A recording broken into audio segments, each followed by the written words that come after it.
ಒಬ್ಬ ನಟಿಯ ದೃಷ್ಟಿಕೋನದಲ್ಲಿ ಹೇಳೋದಾದರೆ ನನಗೆ ಒಬ್ಬ ಹೀರೋಯಿನ್ ಆಗಬೇಕು ಅನ್ನುವ ಕನಸಿಗಿಂತ ಮುಂಚೆ ಬರೋದು ಒಬ್ಬ ಒಳ್ಳೆ ನಟಿ ಆಗಬೇಕು ಅಂತ. ಸೊ ಅದಕ್ಕೆ ಪೂರಕವಾಗಿ ಸಿಕ್ಕಂಥ ಅವಕಾಶ ನನಗೆ Padmagandhi. Very organically we shot this cinema. From day one ಇಲ್ಲಿ ತನಕ ನನಗೆ ಪದ್ಮಗಂಧಿ ಅಂತ ಎಣಿಸ್ಕೊಂಡಾಗ ಶೂಟಿಂಗಲ್ಲಿ ಇರ್ಬೋದು, ಪ್ರತಿ ಸ್ಟೇಜಲ್ಲೂ ಕೂಡ it has a divine touch in this movie. ನಾನು ಬೇರೆ ಸಿನಿಮಾಗಳು, ಕಮರ್ಷಿಯಲ್ ಸಿನಿಮಾಗಳನ್ನ ಶೂಟಿಂಗ್ ಮಾಡುವಾಗ ಇರುವಂತಹ ಭಾವನೆ ಈ ಸಿನಿಮಾದಲ್ಲಿ ಆ್ಯಕ್ಚುಲಿ ಇಲ್ಲ. This has a different level of divine touch, art. ನಾನು ಕಮರ್ಷಿಯಲ್ ಸಿನಿಮಾಗಳನ್ನ, ಬೇರೆ ಸಿನಿಮಾಗಳು ಮಾಡುವಾಗ ಆ್ಯಕ್ಟಿಂಗ್ ಏನು ಅಂದ್ಕೊಂಡಿರ್ತಿದ್ದೆ ಅಲ್ಲ, ನಾನು ಆ್ಯಕ್ಚುಲಿ ಪದ್ಮಗಂಧಿ ಶೂಟಿಂಗ್ ಮೊದಲನೇ ದಿನ ಅರ್ಥ ಆಗಿದ್ದು ನನಗೆ ಆ್ಯಕ್ಟಿಂಗ್ ಆ್ಯಕ್ಚುಲಿ ಬರೋದಿಲ್ಲ ಅಂತ. ಇಲ್ಲಿಂದನೇ ನಾನು actually I really learned a lot of things from Padmagandhi. ಇಲ್ಲಿ ನಮ್ಮ ಸಿನಿಮಾ ತಂಡದಲ್ಲಿ ಕೆಲಸ ಮಾಡಿದಂಥ ಪ್ರತಿಯೊಬ್ಬರಿಂದನೂ ಕಲಿಯುವಂಥದ್ದು ತುಂಬಾ ಇದೆ. ಆ್ಯಂಡ್ ನಾನು ಕಳೆದ ಇದರಲ್ಲೂ ಹೇಳಿದೆ, ನಾವು ಕುಟುಂಬವಾಗಿ ಸಿನಿಮಾವನ್ನು ಮಾಡಿದ್ದೇವೆ. Padmagandhi needs to be reached worldwide, it deserves to be reached worldwide. ನಿಮ್ಮೆಲ್ಲರ ಸಹಕಾರ ಅದಕ್ಕೆ ತುಂಬ ತುಂಬ ಇಂಪಾರ್ಟೆಂಟ್ ಆಗುತ್ತೆ. ಇನ್ನೊಂದು very dream coming true moment ನನಗೆ ಈ ಸಿನಿಮಾ ಫಸ್ಟ್ ನನಗೆ ಪದ್ಮಗಂಧಿ ಅನ್ನುವಂತಹ ಸಿನಿಮಾ ಕನ್ನಡ, ಸಂಸ್ಕೃತ, ಹಿಂದಿಯಲ್ಲಿ ಬರ್ತಾ ಇದೆ, ಅದಕ್ಕೆ ಆಡಿಷನ್ ನನಗೆ ಸಿಕ್ತು ಅನ್ನುವಾಗ I literally pray to every god, ನನಗೆ ಇದೊಂದು ಸಿನಿಮಾ ಸಿಕ್ಬಿಟ್ಲಿ, ನಾನು I want to do it ಅಂತ. ಬಿಕಾಸ್ ಸುಚೇಂದ್ರ ಪ್ರಸಾದ್ ಸರ್ ಜೊತೆ ಕೆಲಸ ಮಾಡಬೇಕು ಅನ್ನುವಂಥದ್ದು ನನಗೆ ಚೈಲ್ಡ್ಹುಡ್ಡಿಂದ ಇದ್ದದ dream. It has come true in this. ಮತ್ತು ಲೀಲಾ ಮ್ಯಾಮ್ ಅವರ ಏನು ನಿರ್ಮಾತ್ರದಲ್ಲಿ ನಾವು ಕೆಲಸ ಮಾಡಿರುವಂಥದ್ದು, I learned one thing about her, she is full of knowledge. ಪ್ರತಿಯೊಂದು ಮಾತುಕತೆ, ಅವರ ಜೊತೆ ಆಡುವ ಪ್ರತಿಯೊಂದು ಮಾತುಕತೆಯಲ್ಲೂ there is a learning for me to everybody. So ಈ ಸಿನಿಮಾ ನನಗೆ ತುಂಬ ತುಂಬ ಹೃದಯಕ್ಕೆ ಹತ್ತಿರವಾದಂಥ ಸಿನಿಮಾ.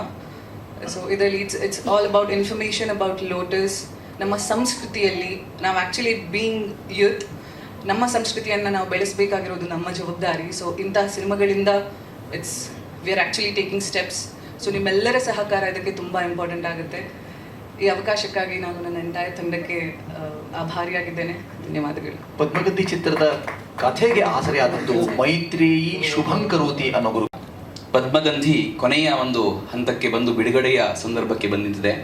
ನಮಗನ್ಸುವಂಥದ್ದು ಈ ಒಂದು ಪದ್ಮಗಂಧಿ ಹೇಳತಕ್ಕಂಥದ್ದು ಕೇವಲ ದೃಶ್ಯ ಕಾವ್ಯ ಅಲ್ಲ, ದೃಶ್ಯ ಜ್ಞಾನ ಕಾವ್ಯ. ಇದು ದೃಶ್ಯ ಜ್ಞಾನ ಕಾವ್ಯ.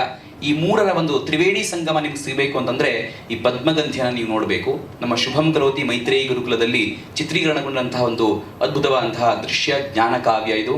ಅವರು ಮನಸ್ಸು ಮಾಡಿದ್ರೆ ಬೇರೆ ಕಡೆ ಸೆಟ್ ಹಾಕ್ಕೊಂಡು ಇದರೆಲ್ಲ ಶೂಟಿಂಗ್ಗಳನ್ನು ಮಾಡಬಹುದಿತ್ತು. ಆದರೆ ಅದಕ್ಕೊಂದು ಸತ್ವ ಬರಬೇಕು, ಆ ಒಂದು ಸರಿಯಾಗಿರತಕ್ಕಂತಹ ಅದೇ ಆ ಒಂದು ಆತ್ಮ ಬರಬೇಕು ಅನ್ನೋ ಕಾರಣಕ್ಕಾಗಿ ನಮ್ಮ ಶುಭಂ ಕರೋತಿಯನ್ನು ಹುಡುಕೊಂಡು ಅಲ್ಲಿಗೆ ಬಂದು ನಮ್ಮ ಸುಚೇಂದ್ರ ಪ್ರಸಾದ್ ಅವರು ಮಾಡಿಸಿದ್ರು. ನಾವೆಲ್ಲ ಆಗಲೇ ಹೇಳಿದಾಗೆ ನಾವೆಲ್ಲರೂ ಕೂಡ ಯಾರು ನಟರಲ್ಲ, ನಾವೆಲ್ಲರೂ ಕೂಡ ನಮ್ಮಿಂದ ಒಂದು ಸಾಧಾರಣವಾಗಿರತಕ್ಕಂತಹ ನಮ್ಮ ನಿತ್ಯ ಜೀವನ ಶೈಲಿಯನ್ನೇ ಅವರು ಅದನ್ನು ಚಿತ್ರೀಕರಿಸಿಕೊಂಡು ಅದನ್ನೇ ಸಿನಿಮಾಕ್ಕೆ ಒಗ್ಗಿಸ್ಕೊಂಡಿದ್ದಾರೆ. ನಿಜವಾಗ್ಲೂ ಪ್ರಸಾದ್ ಹೇಳ್ತಕ್ಕಂಥ ಒಂದು ಗುಣ ಅದು.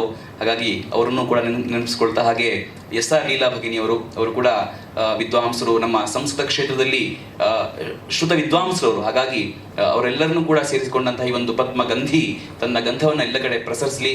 ತಮ್ಮೆಲ್ಲರ ಆಶೀರ್ವಾದ, ತಮ್ಮೆಲ್ಲರ ಒಂದು ಸರ್ವದಾ ನಿಮ್ಮೆಲ್ಲರ ಒಂದು ಸಹಕಾರ ಈ ಒಂದು ಸಿನಿಮಾಕ್ಕೆ ಇರಲಿ ಅಂತ ಹೇಳಿ ನಾವೆಲ್ಲರೂ ಕೂಡ ಭಾವಿಸ್ತೇವೆ. ಧನ್ಯವಾದ. ಶಾಕುಂತಲಾ ಪಾತ್ರವನ್ನು ಮಾಡಿದ ಶಕುಂತಲಾ ಇದ್ದಾರೆ, ಅದರಲ್ಲಿ ಅಭಿಜ್ಞಾನ ಶಾಕುಂತಲಾ. ತುಂಬ ಅನುಭವಗಳನ್ನ ಪದ್ಮದ ವಿಚಾರವಾಗಿ, ಚಿತ್ರೀಕರಣ ವಿಚಾರವಾಗಿ ತುಂಬ ಅನುಭವಗಳನ್ನ ಪಡ್ಕೊಂಡೆ.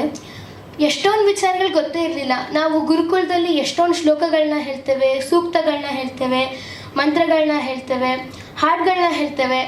ಆ ಎಲ್ಲ ಸ್ತೋತ್ರ, ಶ್ಲೋಕ, ಹಾಡುಗಳಲ್ಲಿ ಎಷ್ಟೊಂದು ಕಡೆ ಪದ್ಮದ ಉಲ್ಲೇಖಗಳಿದೆ. ಅದನ್ನು ಯಾವತ್ತೂ ನಾವು ಗಮನಿಸೇ ಇರಲಿಲ್ಲ. ಅದೇ ಚಿತ್ರೀಕರಣ ಮಾಡಬೇಕಾದ್ರೆ ಅದನ್ನೆಲ್ಲ ಅನಿಸ್ತು, ಓ ಇಲ್ಲೂ ಇದೆ ಅಲ್ವಾ ಅಂತ. ನಾವಿದನ್ನ ಯಾವತ್ತೂ ಗಮನಿಸದೇ ಇರಲಿಲ್ಲ, ಇವತ್ತು ಗೊತ್ತಾಗ್ತದೆ ಅಲ್ವಾ ಅಂತ. ಎಷ್ಟೊಂದು ಕಡೆ ಪದ್ಮದ ಉಲ್ಲೇಖವನ್ನು ನಾವು ಈ ಚಿತ್ರೀಕರಣ ಮೂಲಕ ತಿಳ್ಕೊಂಡ್ವಿ. ಪದ್ಮದ ಬಗ್ಗೆ ತುಂಬಾ ಅನುಭವಗಳನ್ನ ಮತ್ತು ವಿಚಾರಗಳು, ಗೊತ್ತಿಲ್ಲದಿರೋಂತಹ ಎಷ್ಟೋ ವಿಚಾರಗಳನ್ನ ಈ ಚಿತ್ರೀಕರಣದ ಸಮಯದಲ್ಲಿ ತಿಳ್ಕೊಂಡ್ವಿ.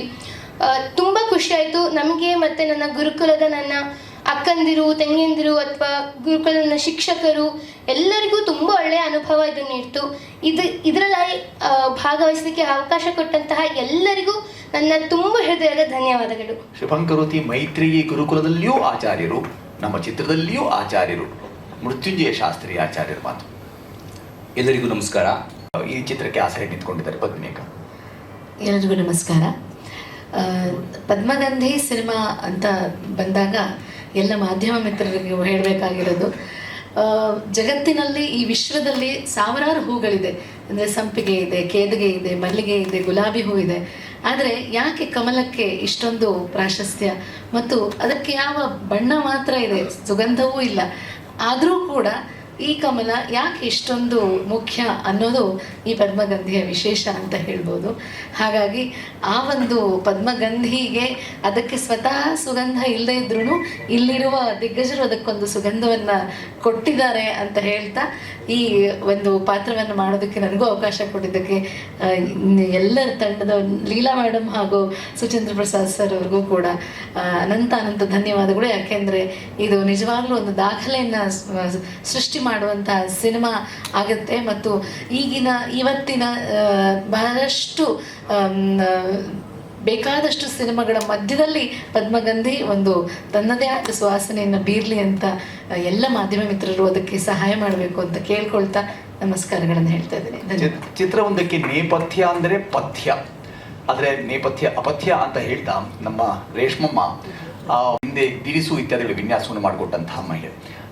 ರೇಷ್ಮಮ್ಮ, ನಿಮ್ಮ ಮಾತು. ಹರಿ ಓಂ. ನನಗೆ ಈ ಸಿನಿಮಾ ಶುರುವಾದಾಗ ಎಲ್ಲ ಸಿನಿಮಾ ಥರ ಅಂತ ಬಂದೆ. ಹೋಗ್ತಾ ಹೋಗ್ತಾ ನನಗೆ ಏನಾಯಿತು ಅಂದರೆ ಮಹಾಪದ್ಮನ ಥರ ಕಮಲವನ್ನು ಹುಡುಕ್ತಾ ಹೋದೆ. ಕಮಲದಲ್ಲಿ ಏನಿದೆ, ಇಲ್ಲಿ ಏನಿದೆ ಅಂತೇಳಿ ಅಷ್ಟು ಚೆನ್ನಾಗಿ ಬಂತು. ನಾನು ಈಗಲೂ ಕೂಡ ಕಮಲದಲ್ಲಿ ಇನ್ನೇನೋ ಇದೇನೋ ಅಂತ ಹುಡುಕ್ತಾ ಇದ್ದೀನಿ. ಅದು ಅಷ್ಟು ನನಗೆ ಪರಕಾಯ ಪ್ರವೇಶ ಮಾಡುವಾಗ ಆಗಿದೆ. ಮತ್ತು ಈ ಕುಟುಂಬದಲ್ಲಿ ಇದ್ದಿದ್ದು ನನ್ನ ಪುಣ್ಯ ಅಂತ ಹೇಳ್ಬೋದು. ನಿನ್ನೆ ಸರ್ನ ಭೇಟಿಯಾದಾಗ ಕೂಡ ಹೇಳಿದ್ದೆ, ಸರ್ ಈ ಥರ ಸಿನಿಮಾ ನಿಮಗೆ ಮಾತ್ರ ಮಾಡ್ಲಿಕ್ಕಾಗೋದೇನೋ ಅಂತ. ಅದು ನಿಜಾನೇ. ಇಲ್ಲಿ ನನಗೆ ಅವಕಾಶ ಕೊಟ್ಟಿದ್ದಕ್ಕಾಗಿ ತುಂಬ ಧನ್ಯವಾದಗಳು. ಚಿತ್ರಕೃಷಿ ಸಾಮಾನ್ಯ ಬೇರೆ ಬೇರೆ ಕೃಷಿ ಮಾಡ್ತೀವಿ, ಚಿತ್ರಕೃಷಿಗೆ ನಮ್ಮ ವೆಂಕಟಗೌಡರು ಹೆಸರಾಂತರು. ಸಿನಿಮಾ ಆ ಥರ ಅದ್ಭುತ ಅಂತ ನಾನು ಹೇಳ್ಬಲ್ಲೆ. ಹೀಗೆ ಲೀಲಾ ಜೊತೆ ಮಾತಾಡ್ತಾ, ಲೀಲಾ ಕಮಲದ ಹೂವು ಊಟಕ್ಕೂ ಕೂಡ ಆಗುತ್ತೆ, ಕಮಲದಲ್ಲಿ ಥೆರಪಟಿಕ್ ವ್ಯಾಲ್ಯೂ ಇದೆ, ಕಮಲ ಆಹಾರಕ್ಕೂ ಆಗುತ್ತೆ ಅಂತ ಅಂದಾಗ ಸರಿ ಅದು ಒಂದು ಇದ್ದು ಬಿಡಲಿ ಅಂತ ಅಂದ್ಕೊಂಡು ಹಾಗೆಯೇ ಚಿತ್ರದಲ್ಲಿ ಬಂದಾಗ ಅಭಿನಯಿಸಿದ್ವಿ ಅಂತ ಅನ್ನಿಸ್ಲೇ ಇಲ್ಲ. ಯಾಕೆಂದರೆ ಸುಚೇಂದ್ರ ಪ್ರಸಾದ್ ಅವರಿದ್ದಾಗ ತನ್ನಷ್ಟಕ್ಕೆ ತಾನು ಪಾತ್ರಗಳು ಹೋಗ್ತಾ ಇರುತ್ತೆ, ಹಾಗೆ ನಾನು ಹೋಗ್ತಾ ಇದ್ದೆ, ಹಾಗೆ ಮುಗಿಸ್ಕೊಂಡು ಬಂದೆ.